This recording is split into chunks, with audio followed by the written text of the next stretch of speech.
Thanks for joining us. I'm Paula Ebben with the WBZ News Update. Our top stories: the man accused in a shooting outside of Modern Pastry is in court today for a hearing which will determine whether or not he can be released from jail.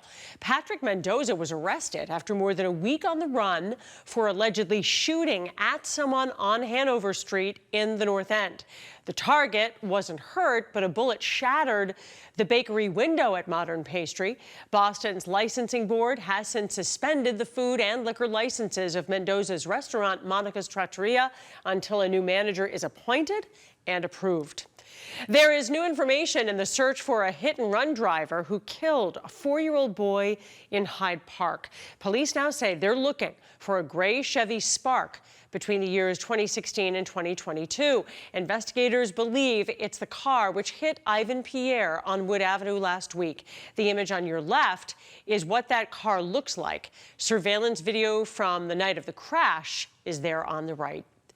The MBTA is investigating after a fire disrupted service along the Red Line. A viewer shared this video of the smoke and flames along the third rail near the JFK UMass station yesterday. Shuttle buses briefly replaced service between that stop and North Quincy before resuming as normal later in the evening. Let's get a check of a very hot forecast with meteorologist Sarah Wroblewski. Sarah?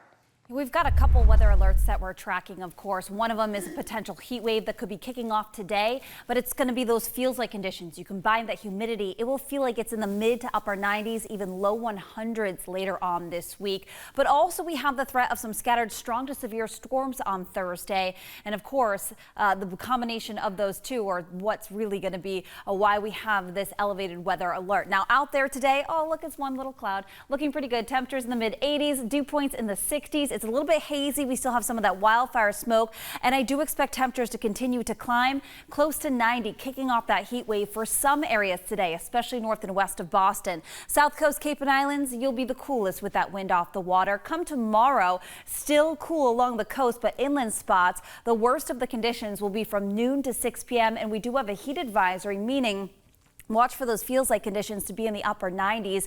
You want to try to take some breaks if you're outside, drinking plenty of water, wearing light clothes, as well as finding some shade. And if you can, AC would be the best. Now, this goes until Friday as well because temperatures will continue to be in the lower 90s. Hey, I just mentioned all these. Take the breaks, find shade or AC, and also stay hydrated as well. Now, going forward, temperatures will be in the lower 90s tomorrow and Friday, but by Saturday, we could hold on to that 90-degree heat too and bring in some showers and storms. Those storms will finally break the heat, looking for much more comfortable air for your Sunday. But focusing on the Thursday scattered strong to severe storms, much of our area in this slight risk, meaning scattered, numerous storms out there with heavy downpours potentially. Small hail, gusty winds, frequent lightning, but also can't rule out an isolated tornado or two. So stay alert for the fact that we'll be watching for some showers to push on through in the morning, but as the clouds break apart, that will just fuel that afternoon threat north and west through the evening commute in and around the Boston area and pushing to the south and east. A watch means that conditions are favorable for a strong to severe storm. A warning means you need to seek shelter and head indoors immediately. So we have that weather alert for tomorrow and Friday for the heat, but also the threat of those showers and storms. The next round Saturday, that will of course break the heat back to cooler, comfortable air, more normal for the end of July and early August as we head into next week. Paula? All right, Sarah, thanks. I'm Paula Ebben. This has been a WBZ News Update.